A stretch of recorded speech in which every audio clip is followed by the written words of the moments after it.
ಸ್ನೇಹಿತರೆ ಎಲ್ಲರಿಗೂ ನಮಸ್ಕಾರ. ಮುರಳಿ ಜೊತೆಗೆ ಸ್ವಾಗತ. ನೋಡಿ, ಇವತ್ತು ದಾವಣಗೆರೆ ಬೆಣ್ಣೆ ದೋಸೆ ಹೋಟ್ಲಲ್ಲಿ ಈಗ ರೈಸ್ ಬಾತ್ ಮಾಡ್ತಾ ಇದ್ದಾರೆ. ರೈಸ್ ಬಾತು ಮತ್ತು ಮೊಸರು ಬಜ್ಜಿ ಮಾಡ್ತಾ ಇದ್ದಾರೆ. ಈಗ ಬನ್ನಿ ನೋಡೋಣ ಇವ್ರು ರೈಸ್ ಬಾತು ಮತ್ತು ಮೊಸರು ಬಜ್ಜಿ ಇವ್ರು ಯಾವ ರೀತಿ ಮಾಡ್ತಾರೆ ಅಂತ ಬಿಟ್ಟು ತೋರಿಸ್ಕೊಡ್ತಿದ್ದಾರೆ. ತರಕಾರಿ ಪಲಾವ್ ಮಾಡೋದಕ್ಕೆ ನೋಡಿ, ಇದು ಶುಂಠಿ ಬೆಳ್ಳುಳ್ಳಿ ಪೇಸ್ಟ್ ಇದು ಮಾಡಿಟ್ಕೊಂಡಿದ್ದಾರೆ. ಮತ್ತೆ ಇಲ್ಲಿ ಮಿಕ್ಸಿಯಲ್ಲಿ ಒಂದಿಡಿ ಪುದೀನ ಹಾಕೊಂಡಿದ್ದಾರೆ, ಒಂದಿಡಿ ಕೊತ್ತಂಬರಿ ಸೊಪ್ಪು ಹಾಕೊಂಡಿದ್ದಾರೆ, ಮತ್ತೆ ಫುಲ್ ಆಗಿ ಒಂದಿಡಿ ಹಸಿಮೆಣಸಿನಕಾಯಿ ಹಾಕೊಂಡು ಇದನ್ನ ರುಬ್ಕೊಂಡಿದ್ದಾರೆ. ನೋಡಿ, ಈ ತರ ಫುಲ್ ಫೈನ್ ಆಗಿ ರುಬ್ಕೊಂಡಿದ್ದಾರೆ. ನೋಡಿ, ಈಗ ಪಲಾವ್ ಸಾಮಾನು ತಗೊಂತಾ ಇದ್ದಾರೆ. ನೋಡಿ, ಸ್ವಲ್ಪ ಲವಂಗ ತಗೊಂಡಿದ್ದಾರೆ, ಮತ್ತೆ ಕಸೂರಿ ಮೇಥಿ ಸ್ವಲ್ಪ ತಗೊಂಡಿದ್ದಾರೆ, ಮತ್ತೆ ಪಲಾವ್ ಎಲೆ ನೋಡಿ ಸ್ವಲ್ಪ ಚಕ್ಕೆ ಹಾಕೊಂತ ಇದ್ದಾರೆ. 1.5 kg ಇದೆಲ್ಲಾನು ತಗೊಂತಾ ಇದ್ದಾರೆ. ಅಷ್ಟೊಂದು ಚಕ್ಕೆ. ನೋಡಿ, ಅದೇ ಪ್ಲೇಟಲ್ಲಿ ಈಗ ಈರುಳ್ಳಿ ಕಟ್ ಮಾಡ್ಕೊತಾ ಇದ್ದಾರೆ.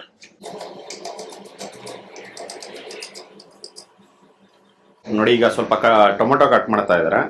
ನೋಡಿ, 2 ಟೊಮೊಟೊ, ಒಂದು 4 ಗಡ್ಡೆ ಈರುಳ್ಳಿ, ಒಂದು 2 ಟೊಮೊಟೊ. ಇದು ಒಂದು 15 ಜನ ತಿನ್ಬೋದು. ನಾನು ಈಗ 1.5 kg ಮಾಡ್ತಾ ಇದ್ದೀನಲ್ಲ. 15 ಜನ 16 ರಿಂದ 17 ಜನ ತಿನ್ಬೋದು ಆರಾಮಾಗಿ. ಓಕೆ. ಪಲಾವ್ ಮಾಡೋದಕ್ಕೆ ಸ್ವಲ್ಪ ಆಯಿಲ್ ಹಾಕೊಂತ ಇದ್ದಾರೆ. ಇಷ್ಟು ಹಾಕಿದ್ರೆ ಚೆನ್ನಾಗಿರುತ್ತೆ. ಓಕೆ. ಸ್ವಲ್ಪ ಆಯಿಲ್ ಅಲ್ಲಿದ್ರೆ ಚೆನ್ನಾಗಿರುತ್ತೆ ಪಲಾವ್. ಓಕೆ. ಅಂದ್ರೆ ಜಾಸ್ತಿ ಓವರ್ ಆಗಿ ಹಾಕ್ಬಾರ್ದು. ನಾನು ಹಾಕಿರೋದು ನೋಡಿ ಇಷ್ಟು ಮಾತ್ರ ಹಾಕಿದ್ದೀನಿ. ಓಕೆ. ಒಂದು 150 ಗ್ರಾಮ್ ಅಂದ್ಕೊಳ್ಳಿ. ಓಕೆ. ಗೋಡಂಬಿ ಹಾಕ್ತಾ ಇದ್ದೀನಿ, ಸ್ವಲ್ಪ ಗೋಡಂಬಿ. ನೋಡಿ, ಸ್ವಲ್ಪ ಗೋಡಂಬಿ. ನೋಡಿ, ಈಗ ಎಣ್ಣೆ ಎಲ್ಲ ಬಿಸಿ ಆಗಿದೆ. ಎಣ್ಣೆ ಬಿಸಿ ಆಗಿದ ನಂತರ ಇದೆಲ್ಲ ಹಾಕ್ತಾ ಇದೆ. ನೋಡಿ, ಪಲಾವ್ ಎಲೆ, ಸ್ವಲ್ಪ ಚಕ್ಕೆ, ಲವಂಗ. ಒಂದು 2 ನಿಮಿಷ ಹಾಗೆ ಫ್ರೈ ಆಗಲಿ. ಓಕೆ.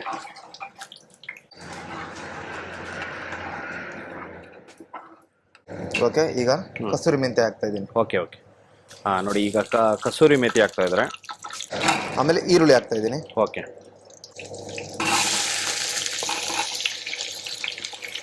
ಜಾಸ್ತಿ ಈರುಳ್ಳಿ ಹಾಕೋದ್ರಿಂದ ಸ್ವಲ್ಪ ಸ್ವೀಟ್ ಬಂದ್ಬಿಡುತ್ತಲ್ಲ.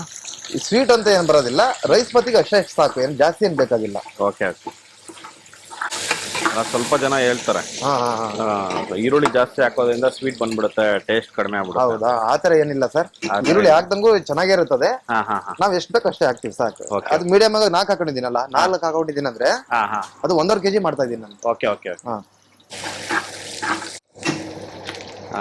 ನೋಡಿ, ಒಂದಿಷ್ಟು ತಗೊಂಡಿದ್ದೀನಿ. ಓಕೆ. ಚೆನ್ನಾಗಿರುತ್ತೆ. ಶುಂಠಿ ಬೆಳ್ಳುಳ್ಳಿ ಪೇಸ್ಟ್ ಹಾಕಿ ಫ್ರೈ ಮಾಡೋದ್ರಿಂದ ಸ್ವಲ್ಪ ಹಸಿ ಸ್ಮೆಲ್ ಹೋಗ್ಬೇಕಿದು. ಓಕೆ.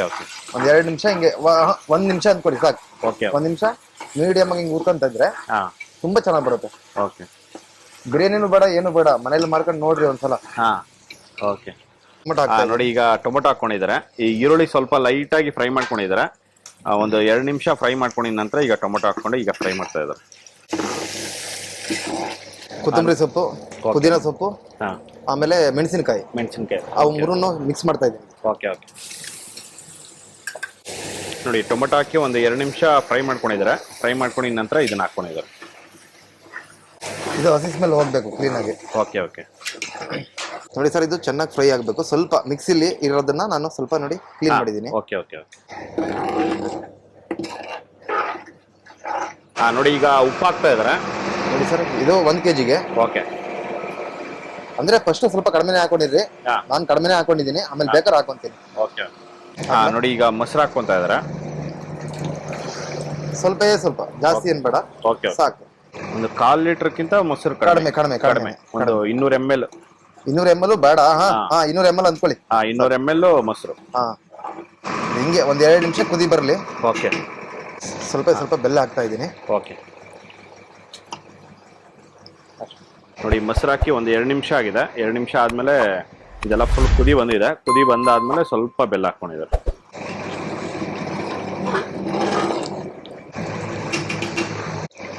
ನೋಡಿ, ಈಗ ತರಕಾರಿ ಎಲ್ಲ ಕಟ್ ಮಾಡಿ ಇಟ್ಕೊಂಡಿದ್ದಾರೆ. ಕಟ್ ಮಾಡಿ ಈಗ ತೊಳೆದು ಬಿಟ್ಟು ಇದ್ರಲ್ಲಿ ಹಾಕೊಂತ ಇದ್ದಾರೆ.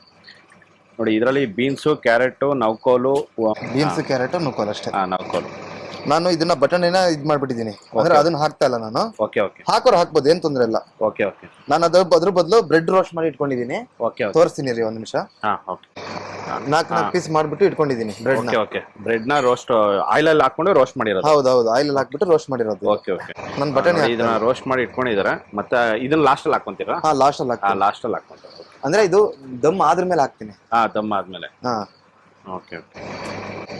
ಬಟಾಣಿ ಇದ್ರೆ ಈ ಟೈಮಲ್ಲೇ ಬಟಾಣಿ ಹಾಕೊಡ್ಬೇಕು. ಹಾ ಹೌದು, ಇದ್ರ ಜೊತೆ ತರಕಾರಿ ಜೊತೆಗೇನೆ. ತರಕಾರಿ ಜೊತೆಲೆ ಬಟಾಣಿ.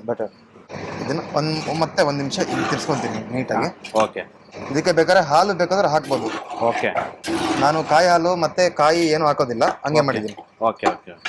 ಹಾಲು ಕಾಯಿನ ಹಾಕೋಬೇಕಂದ್ರೆ ಇದೇ ಟೈಮಲ್ಲಿ ಇದೇ ಟೈಮಲ್ಲಿ ಹಾಕೊಬಹುದು. Okay okay. ನೋಡಿ ಈಗ ತರಕಾರಿ ಹಾಕಿ ಒಂದು 2 ನಿಮಿಷ ಇದನ್ನ ಫ್ರೈ ಮಾಡಿದಾರೆ. ಫ್ರೈ ಮಾಡ್ಕೊಂಡಿದ ನಂತರ ಈಗ ನೀರು ಹಾಕ್ಕೊಂತ ಇದಾರೆ. 1 ಜಗ್ಗು, 1 2 3 ಓಕೆ 4. ನಾನೀಗ ಒಂದು 2.5 kg ಆದ್ರೂ ಮಾಡ್ಬೋದು, ಏನ್ ತೊಂದ್ರೆ ಇಲ್ಲ. ಓಕೆ. ಒಂಚೂರು ಕಡಿಮೆ ಆಯ್ತು ಅನಿಸ್ತಾ ಇದೆ, ನಾನು ಇನ್ನೊಂದು ಸ್ವಲ್ಪ ನೀರು ಹಾಕೊಂತ ಇದ್ದೀನಿ. ತರಕಾರಿ ಇರುತ್ತಲ್ಲ ಸರ್, ಅದಕ್ಕೆ ಸ್ವಲ್ಪ ಸ್ವಲ್ಪ 1 ಜಗ್ ಎಕ್ಸ್ಟ್ರಾ ಹಾಕೊಬೇಕು. ತರಕಾರಿ ಇರುತ್ತಲ್ಲ, 1 ಜಗ್ ಎಕ್ಸ್ಟ್ರಾ ಹಾಕೊಬೇಕು. ಓಕೆ ಓಕೆ ಸರಿ. ಈಗ ಟೋಟಲ್ ಇದು 5 ಜಗ್ ಹಾಕಿದ್ದೀನಿ. Okay okay. ತರಕಾರಿಗಂತ 1 ಜಗ್ ಎಕ್ಸ್ಟ್ರಾ ಹಾಕಿದ್ದೀನಿ. Okay okay. ನೋಡಿ ಈಗ ಕುದಿ ಬಂದಿದೆ. ಕುದಿ ಬಂದ್ಮೇಲೆ ಈಗ ಅಕ್ಕಿ ಹಾಕೊಂತಾರೆ. ನೋಡಿ ಈಗ ಅಕ್ಕಿ ಅಳತೆ ಮಾಡ್ಕೊಂತ ಇದಾರೆ. 4 ಗ್ಲಾಸ್ ಹಾಕ್ತಾ ಇದ್ದೀನಿ. 4 ಇದ್ರಲ್ಲಿ ಯಾವ ಗ್ಲಾಸ್ ಅಲ್ಲಿ ನೀವು ಅಕ್ಕಿ ನೀರ್ ಹಾಕೊಂಡಿರ್ತೀರೋ ಅದೇ ಗ್ಲಾಸ್ ಅಲ್ಲಿ ಈಗ ಅಕ್ಕಿ ಹಾಕೋಬೇಕಾಗುತ್ತೆ. 1.5 kg ಅಂತ ಹೇಳಿದ್ದೆ ನಾನು, ಆದ್ರೆ ಇದು ನಾನು ಸ್ವಲ್ಪ ಒಂಚೂರು ಜಾಸ್ತಿ ಮಾಡ್ತಾ ಇದ್ದೀನಿ. Okay okay. ನೋಡಿ 4 ಹಾಕೊಂಡಿದ್ದಾರೆ. 2 kg 2 kg ಹಾಕೊಂಡಿದ್ದಾರೆ ಅಕ್ಕಿ. ಈಗ ಇದನ್ನ ತೊಳೆದು ಬಿಟ್ಟು ಇದ್ರಲ್ಲಿ ಹಾಕೊಂತಾರೆ. ಹಾಕ್ಲಾ? ಹಾಕಿ. ನೋಡಿ ಈಗ ಅಕ್ಕಿ ತೊಳ್ಕೊಂಡಿದ್ದಾರೆ, ತೊಳೆದು ಬಿಟ್ಟು ಇದ್ರಲ್ಲಿ ಹಾಕೊಂತ ಇದ್ದಾರೆ.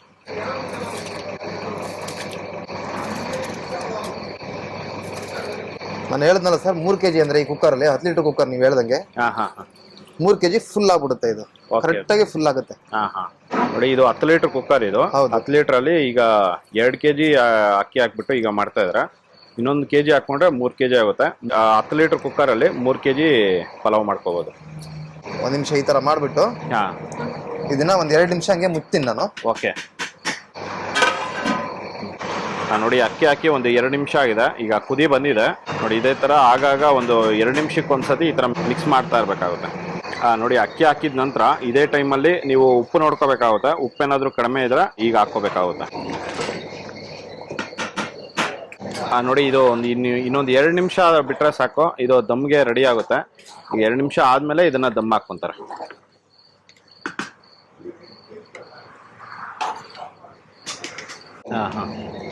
ನೋಡಿ ಈಗ ದಮ್ಗೆ ರೆಡಿ ಆಗಿದೆ. ಇದನ್ನ ಈಗ ಇದನ್ನ ಇಳಿಸ್ಕೊಂಡು ಈಗ ದಮ್ ಹಾಕೊಂತಾರೆ. ನೋಡಿ ನೀರ್ ಸ್ವಲ್ಪ ಕಡಿಮೆ ಆಗಿದ ತಕ್ಷಣ ಉರಿ ಸ್ವಲ್ಪ ಕಡಿಮೆ ಮಾಡ್ಕೋಬೇಕಾಗುತ್ತೆ. ಇದ್ಮೇಲೆ ಪ್ಲೇಟ್ ಹಾಕ್ಬಿಟ್ಟು ಈಗ ದಮ್ ಹಾಕ್ತಾರೆ. ಕೆಳಗಡೆ ತವಾ ಇಟ್ಕೊಂಡಿದ್ದಾರೆ. ತವಾ ಇಟ್ಕೊಂಡು ಅದ್ರ ಮೇಲ್ಗಡೆ ಇದನ್ನ ಇಕ್ತಾರೆ. ದಮ್ ಹಾಕೋ ಮುಂಚೆ ಎಲ್ಲ ಮಿಕ್ಸ್ ಮಾಡ್ಕೊಟ್ಟಿದ್ದಾರೆ. ಮಿಕ್ಸ್ ಮಾಡ್ಕೊಟ್ಟಿದ ನಂತರ ಈಗ ಸ್ವಲ್ಪ ಕೊತ್ತಂಬರಿ ಸೊಪ್ಪು ಹಾಕೊಂಡಿದ್ದಾರೆ. ನೋಡಿ ಈಗ ದಮ್ ಹಾಕ್ತಾ ಇದ್ದಾರೆ. ನೋಡಿ ಪ್ಲೇಟ್ ಮುಚ್ಚಿಬಿಟ್ಟು ಈಗ ವೈಟ್ ಇಡ್ತಾರೆ. ನೋಡಿ ಇದು ಒಂದು 20 ನಿಮಿಷ ಆದ್ಮೇಲೆ ತೆಗಿತಾರೆ. ನೋಡಿ ನಿಮ್ಗೆ ಹೋಟೆಲ್ ಸ್ಟೈಲಲ್ಲಿ ಸೇಮ್ ಇದೇ ವಿಧಾನದಲ್ಲಿ ಬೇಕು ಅಂತಂದ್ರೆ ನೋಡಿ ಈ ತರ ಒಂದು ಪಾತ್ರೆಯಲ್ಲಾಗ್ಲಿ ಇಲ್ಲಾಂದ್ರೆ ಈ ತರ ಒಂದು ಚಿಕ್ಕ ಕ್ವಾಂಟಿಟಿಯಲ್ಲಿ ಮಾಡ್ಬೇಕಂದ್ರೆ ಈ ತರ ಒಂದು ಕುಕ್ಕರ್ ಅಲ್ಲಿ ಮಾಡ್ಕೋಬಹುದು. ಆದ್ರೆ ನೀವು ಮುಚ್ಚಳ ಮುಚ್ಚಬಾರ್ದು. ಮುಚ್ಚಳ ಮುಚ್ಚೋದ್ರಿಂದ ರೈಸ್ ಮುದ್ದೆ ಆಗ್ಬಿಡುತ್ತೆ. ಆ ಕಾರಣಕ್ಕೆ ಇವರು ಮುಚ್ಚಳ ಮುಚ್ಚದಿರೇನೆ ಈ ತರ ಒಂದು ಕುದಿಸ್ಕೊಂಡು ಆಗಾಗ ಮಿಕ್ಸ್ ಮಾಡ್ಕೊಂತ ಪ್ಲೇಟ್ ಮುಚ್ಚಿಬಿಟ್ಟು ಈಗ ದಮ್ ಹಾಕ್ತಾ ಇದಾರೆ. ದಮ್ ಹಾಕೋ ಮುಂಚೆ ನೋಡಿ ಈ ಕುಕ್ಕರ್ ಅಂತಾನೆ ಇವರು ಪ್ಲೇಟ್ ರೆಡಿ ಮಾಡಿ ಇಟ್ಕೊಂಡಿದ್ದಾರೆ. ಈ ಪ್ಲೇಟ್ ಮುಚ್ಚೋದ್ರಿಂದ ಸೈಡ್ ಅಲ್ಲಿ ಗಾಳಿ ಹೋಗೋದಿಲ್ಲ. ನಿಮ್ಮ ಹತ್ರ ಆತರ ಏನೋ ಪ್ಲೇಟ್ ಇಲ್ಲ ಅಂತಂದ್ರೆ ಕಾಟನ್ ಬಟ್ಟೆ ನೀರಲ್ಲಿ ನೆನೆಸ್ಬಿಟ್ಟು ಮತ್ತೆ ಸುತ್ತೂನು ಹಾಕ್ಬಿಟ್ಟು ಅದ್ರ ಮೇಲೆ ಪ್ಲೇಟ್ ಮುಚ್ಚಿ ವೈಟ್ ಇಡೋದ್ರಿಂದ ಒಳಗಡೆ ಇರೋ ಗಾಳಿ ಹೊರಗಡೆ ಬರಬಾರ್ದು. ಆಗ ನಿಮ್ಗೆ ದಮ್ಮು ತುಂಬಾ ಚೆನ್ನಾಗುತ್ತೆ.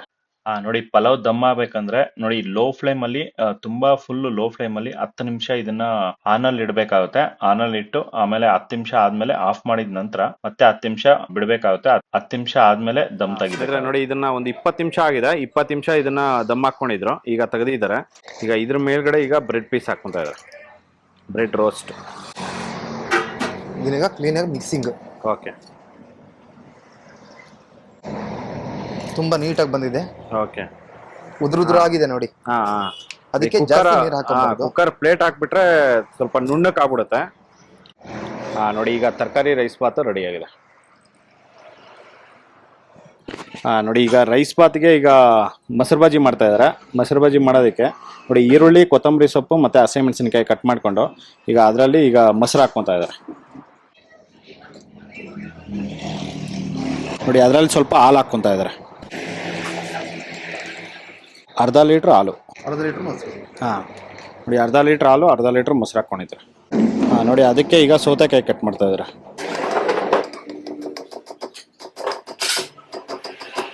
ನೋಡಿ ಅದಕ್ಕೆ ಒಂದು ಸ್ವಲ್ಪ ಸೌತೆಕಾಯಿ. ನಾನು ಟೊಮೆಟೊ ಹಣ್ಣು ಹಾಕಿಲ್ಲ ಇದಕ್ಕೆ. ಓಕೆ. ಟೊಮೆಟೊ ಹಣ್ಣು ಬೇಡ ಅಂತ ನಾನು ಬಿಟ್ಬಿಟ್ಟಿದ್ದೀನಿ, ಬೇಡ ಅಂತ. Okay okay. ಇದಕ್ಕೆ ಸ್ವಲ್ಪ ಉಪ್ಪು, ಸ್ವಲ್ಪ ಸಕ್ಕರೆ ಹಾಕ್ತೀನಿ. Okay okay. ನೋಡಿ ಮಂದವಾಗಿ ಬಂದಿದೆ, ಸ್ವಲ್ಪ ಹಾಲು ಹಾಕೊಂಡಿದ್ದಕ್ಕೆ ಮಂದ ಬಂತು. ಹಾಂ ಹಾಂ. ಇಲ್ಲಾಂದ್ರೆ ನೀರು ಹಾಕೊಂಡ್ಬಿಟ್ರೆ ಜಾಸ್ತಿ ನೀರು ಹಾಕ್ಬಿಡುತ್ತೆ. Okay okay. ನೋಡಿ ಅದರಲ್ಲಿ ಸ್ವಲ್ಪ ಪುಡಿ ಉಪ್ಪು ಹಾಕ್ಕೊತಾ ಇದ್ದಾರೆ. ನೋಡಿ ಅದರಲ್ಲಿ ಸ್ವಲ್ಪ ಸಕ್ಕರೆ ಹಾಕ್ಕೊತಾ ಇದ್ದಾರೆ. ಎಷ್ಟು ಒಂದು 2 ಚಿಟಿಕೆ ಸಕ್ಕರೆ. 1 ಸ್ಪೂನು ಸಕ್ಕರೆ. ನೋಡಿ ಈಗ ಮೊಸರು ಬಜ್ಜಿ ರೆಡಿಯಾಗಿದೆ. ಇದು ರೈಸ್ ಬಾತ್ಗೆ ಮೊಸರು ಬಜ್ಜಿ ರೆಡಿ. ಸ್ನೇಹಿತರೆ ನೋಡಿ ರೈಸ್ ಬಾತು ರೆಡಿಯಾಗಿದೆ. ನೋಡಿ ರೈಸ್ ಬಾತು ಈ ಥರ ಇವರು ಇಲ್ಲಿ ಮಾಡೋವಂಥದ್ದು ದಾವಣಗೆರೆ ಬೆಣ್ಣೆ ದೋಸೆ ಹೋಟ್ಲಲ್ಲಿ ಈ ಥರ ಮಾಡ್ತಾರೆ. ಈಗ ಬನ್ನಿ ನೋಡೋಣ ಟೇಸ್ಟ್ ಯಾವ ರೀತಿ ಇದೆ ಅಂತ ಹೇಳ್ತೀನಿ. ನೋಡಿ ಈ ರೈಸ್ ಬಾತ್ಗೆ ನೋಡಿ ಚಟ್ನಿ ಮತ್ತು ಮೊಸರು ಬಜ್ಜಿ ನೋಡಿ ಈ ಥರ ಇವರು ಸರ್ವ್ ಮಾಡ್ತಾರೆ. ಸ್ನೇಹಿತರೆ ನೋಡಿ ಇದು ರೈಸ್ ಬಾತು ರೆಡಿಯಾಗಿದೆ. ಅದಕ್ಕೆ ಮೊಸರು ಬಜ್ಜಿ ಮತ್ತು ಚಟ್ನಿ ಕೊಡ್ತಾರೆ. ನೀವು ಚಟ್ನಿ ಬೇಕು ಅಂದರೆ ಚಟ್ನಿ ತೊಗೋಬೋದು, ಇಲ್ಲಾಂದರೆ ಮೊಸರು ಬಜ್ಜಿ ತೊಗೋಬೋದು, ಎರಡೂ ಇರುತ್ತೆ.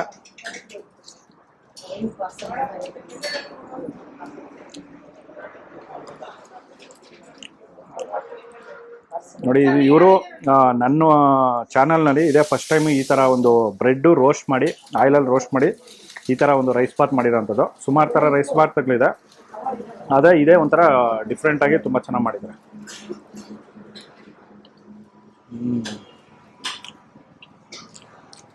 ಹೇಳ್ಬೇಕಂದ್ರೆ ಎಕ್ಸಲೆಂಟ್ ಆಗಿದೆ, ತುಂಬ ಚೆನ್ನಾಗಿದೆ.